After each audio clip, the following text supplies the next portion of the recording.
That's very interesting. And that's the camera. The little Zonny. Wow. This current exhibition came out of a documentary called Beautiful Architecture of the Suffolk Schofield.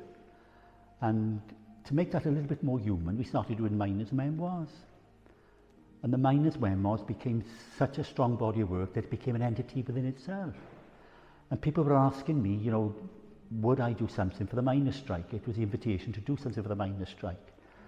I have included work on the miners' strike, but I wanted something to be a little bit broader, to make it as a tribute really to the mining industry, but to the men, women and children who have contributed so much to the culture really in which we live, the culture that means so much to me.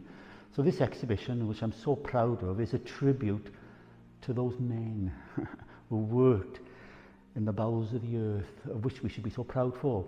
So it is our tribute. It's really a privilege for us to have these pictures on the wall when we can look at these personalities that have done so much really for the industry, for our nation, and also for the South Wales Valleys as well. So I'm incredibly proud to have this exhibition here.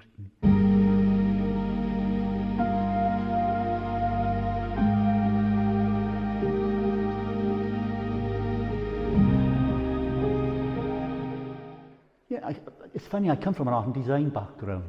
I come from a realist background. Well, what is realism? Realism is recording everyday life. You call it a genre tradition within painting, really. So that's been an important foundation of my work. And also a topographical artist as well, to have a dignity and a pride and a source of inspiration in the area where I came from. So what's the inspiration behind my work? Well, L.S. Lowry would be one. The American artists like Andrew Wyeth, the Brandywine School, you know, where the inspiration is not just from Europe, it comes from your own local area. So therefore your local work has a particular stamp upon your sort of style as well. Also, of course, Olga Sander as well from Germany, who did a record of the German nation from the Weimar Republic right up into the Nazi regime. So it's recording a place and a particular time in a realistic and a truthful manner, not an idealistic manner, which means so much.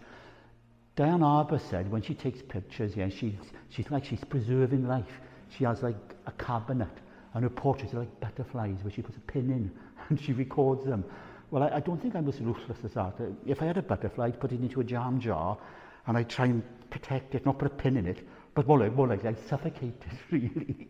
So the important thing is to record life that means so much to me, but also to preserve as well, following the sort of tradition of Eugène Auger in Paris as well. So yes, documentary is so important, that sort of style. Also the realist tradition within painting as well. You know.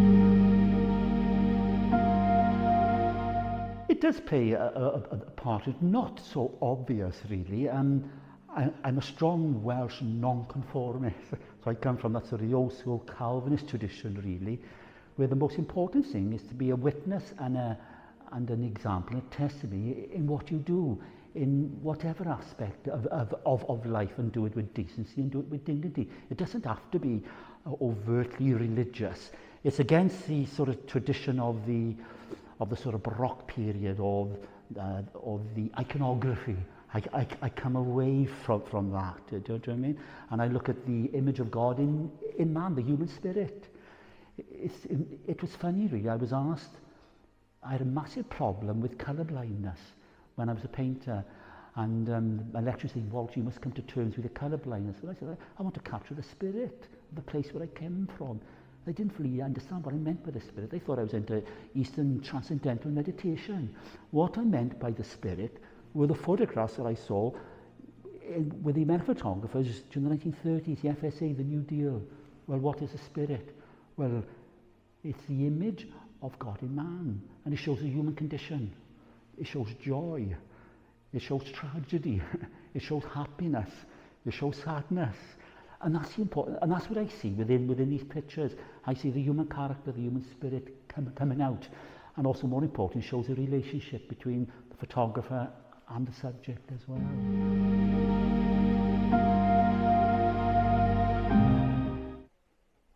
it shaped my early years of work because I had one thing that's kept me going, even now in my tender age, I had a pride and a dignity in the area where I came from.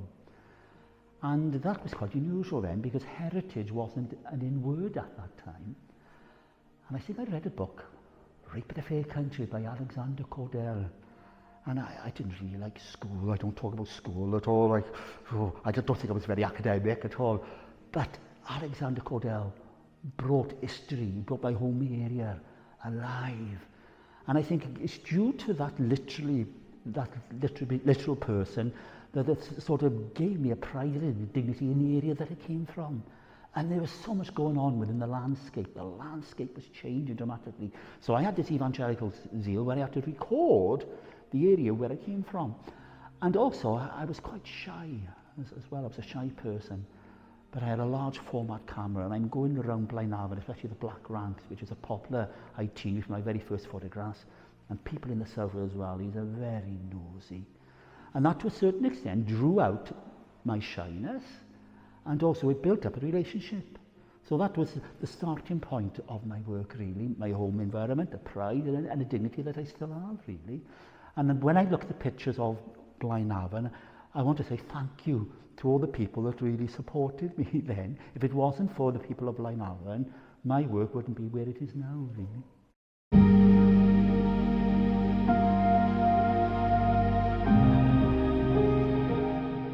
Well, Merthyr is my spiritual home, really. I came here in the 1980s to work as an artist in residence in Penydre upon the Gyrnys estate. And also that's where I had a passion for teaching as well. So that came out being a community artist of the Merthyr Rhondda and Cynyddu Valley. And also being able to take pictures of people over 40 years ago.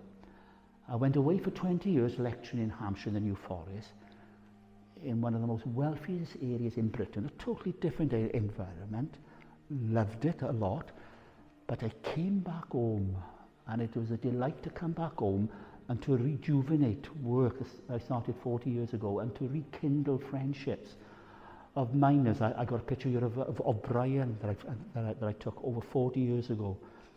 We took a portrait of him when he was working in a 2-foot coal seam, and at this exhibition, when there was a launch, he read a poem, you know. So friendships have been developed, but not only friendships, there's been an aura of sort of respectability as well, which doesn't just happen overnight. You know, the icon on Merthyr would be the Merthyr skins. And also when I was asked to do Trini's funeral, one of the skinheads who had passed away. That's one of the highlights of my career, really. And that's happened because of a respectability that has been built up. People understand what my work is all about now. You know, I don't have to ask to take pictures now. People invite me to take pictures. It's an incredible stage of my career, really.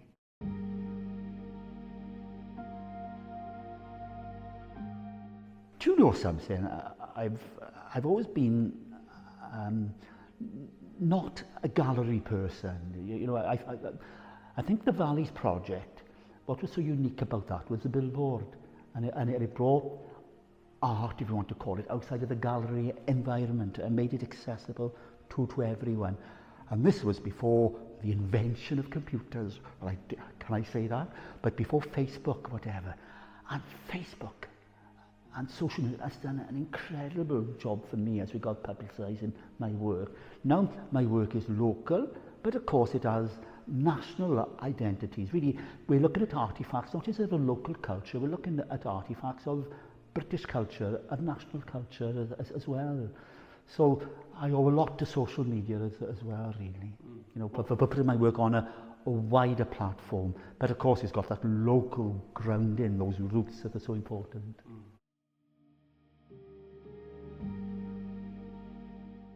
Well, what's the inspiration behind my work then, really? I'm interested in pictorialism, photography as an art. Who was the great propagator of that? Alfred Stieglitz and Edward Steichen. And what did Edward Steichen do? Well, he put photography on the map in the Museum of Modern Art in the 1950s, and he did the book and the exhibition, The Family of Man.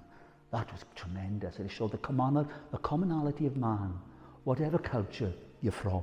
If you're from a culture in the province of London, or in a tribe in Africa, we all share the same common experience, but coming back to the human spirit, joy, grief, happiness, sadness. You know, so yes, the work has a universal stamp upon it, really, which is lovely, isn't it, really?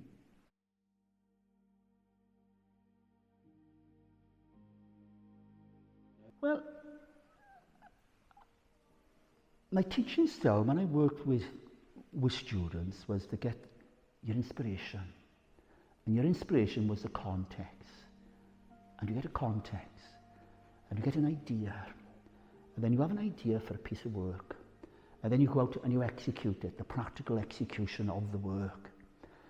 And then you take the image, the existential experience, which is brilliant, and then you come into what we used to call the dark room, or you come now into what we call the light room, and then you work on the image again, all that creative craft. And then the practical outcomes. What does the artist do with the practical outcome?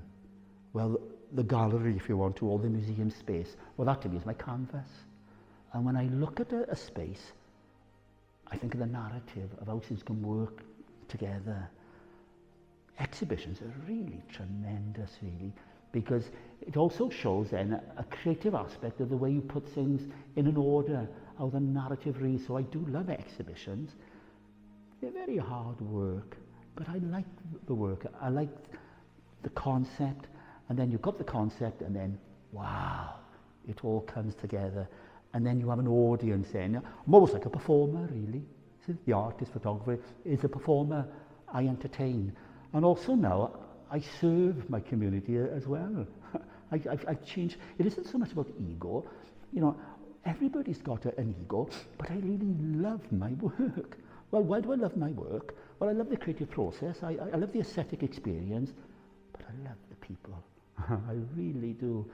You know, and to exhibit that, and for people to be all part of that experience, and then to finally show it is a sheer delight, really. Can anything replace the exhibition?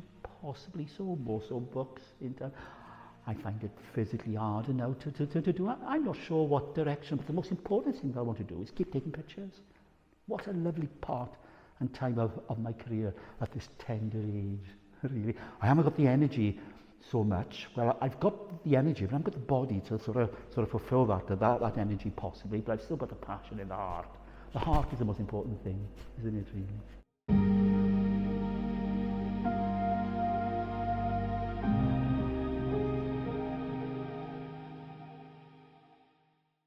Oh, diolch, da iawn. Thank you very much.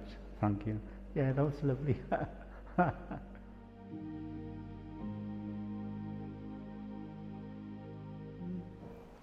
The Miner's Memoirs now are an important development of my work that originally came from a project that myself and Kerry Thompson from Big Pit National Museum of Wales, we were doing beautiful architecture of the South Wales coalfield.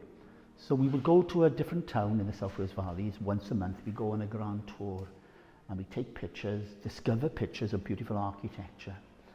And of course people would respond to that. They say, beautiful architecture in the South Wales coalfield? You've got to be joking, really. Wow. I remember we were in Aberdeen and we were taking a picture of a lovely, beautiful classical building in Aberdeen, and a lady came up to us, quite a mature lady, and she said, who are you doing? And Kerry said, well, I'm Kerry Thompson, the National Museum of Wales, mine creator, and this is Walter Waygood, a renowned photographer. We're taking pictures of beautiful architecture in South Wales coalfield. And she said, beautiful architecture in Aberdeen. And right above her was this beautiful classical facade of the Colosseum in the centre of Aberdeen. But out of that then, I did do an annual lecture in Big Pit called Art, Politics and Photography. And that lecture went so well that I then did that same lecture for staff training for the miners at Big Pit. And what a response from the miners of Big Pit. And I thought, as a result of that, what I'll do miners' memoirs to tie in with the architecture, to make the architecture a bit more human. So these now are some of the portraits that I first started taking about 4 years ago, but even pictures that I've taken up here now, even say about 3 months ago. and they're beautiful pictures really. And I thought the important thing now is museums are so important. Not museums that are dead, but museums that are alive, to record contemporary culture, but also to record a past that's important, that we can evaluate the present and the future. So the miners now start to do memoirs for me of their working experience. Well, why is that being done? Well, it's been done to show the pride and the dignity they had for their work, but also as a treasure for future generations. And of course, it gives me a chance really to play with my creativity. I love the use of light, and they're very, very simple lighting really. I was in the National Museum of Wales back about a year ago, and okay, photography is tremendous, but I go to the art exhibition and I see Pompey Batorni with all his classical paintings, his sort of idealistic portraits, and they're stunning. I see Richard Wilson as well. But then I come to Rembrandt, that great Dutch artist, the artist who supported the Reformation, and I see his beautiful use of light. And really, photography for me is, as a visual artist, is painting with light, and it shows the personality and the character of these beautiful personalities, these miners who play such an important part in forming the culture that formed me as an artist, that formed me as a person. What I want to do now is to talk about these pictures by year, and especially relationships that have been built up over the years. This is Brian. Brian, I took his picture over 40 years ago. And what's so fascinating now is he's part of what's called my miner's memoirs. So I'm going to read a little bit about his about his experience in the coal mine. And this is what he says, right? At 18, I went to work on a 60-40 basis and was placed with two older men, and this gave me a higher wage. I was placed with Reginald Reg Jones from Blaenau and Edgar Morgan from Abertillery, two very genuine people and wonderful to work with. Sadly, Reg Jones, who was an ex-Royal Marine, lost his life to a very violent accident in Rosay with colliery. I was 19 years old at that time and witnessed the event. Myself, Freddie Webb and Billy Barber all tried to dismantle the machinery to get him out. In the machinery, he lost his two legs and sadly later died in hospital from his injuries. I helped carry the stretcher to the surface on that day. I remember it happened on an afternoon shift. I did not go to the colliery the following day, but did return the day after to find a note on my lamp for Mr. Radford, the manager requesting I go to see him. I went to his office where I was informed that I would be paid for the day of the accident, but not for the following day. After this conversation, I went back down the pit to work in the same spot where the accident took place. In fact, there was still blood on the transfer point where the accident occurred. What an incredible memoir from Brian, who has now become a very, very close friend. This is why my photography is so important. They are memories now that should be cherished, that should be preserved for a future generation to realise the sacrifice that these men made for us and formed an important part of our culture and heritage in the South Wales valleys.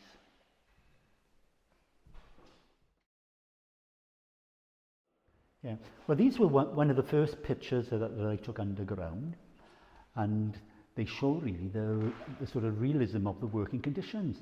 When I was in the Male Voice Choir in Blaenavon, I was told by some of my friends that they work in 18-inch coal seams, and I thought that was folklore until I actually went down the mine myself, yeah. And here you have pictures really of men working in what we call the 2'6" coal seam. And then they're really beautiful pictures. Not only do they show the severe working conditions, but they show the camaraderie, where there had to be camaraderie working in those conditions because their survival was dependent upon that. But these are pictures that really mean so much to me, really. They weren't shown in their complete entity until I was asked at Big Pit, really, to show my complete body of what we call the family of miners. Initially, there would have been just one or two pictures. But when I first came back from retirement back to South Wales, they were first shown as a body of work. So they're a lovely piece of work that showed my early photography back in the sort of Eastern Valley. And this is Big Arch Mine, Abersychan, and they're really beautiful pictures, really. I remember going to Vince's home in Trearis, and I was taking a picture. Normally I always have a prop to identify what that person is about, really, and I take a sort of mindless lamp, and he said, Walter, he goes, in my shed I got my pit boots. So excitedly he went and got his pit boots, and I took a picture of Vince's pit boots. Tremendous experience, really, contributing to the ritual of the photograph that records an important part of our culture, really. And then we come to the very first pictures that I took in Big Pit, Blaenavon, when it was working.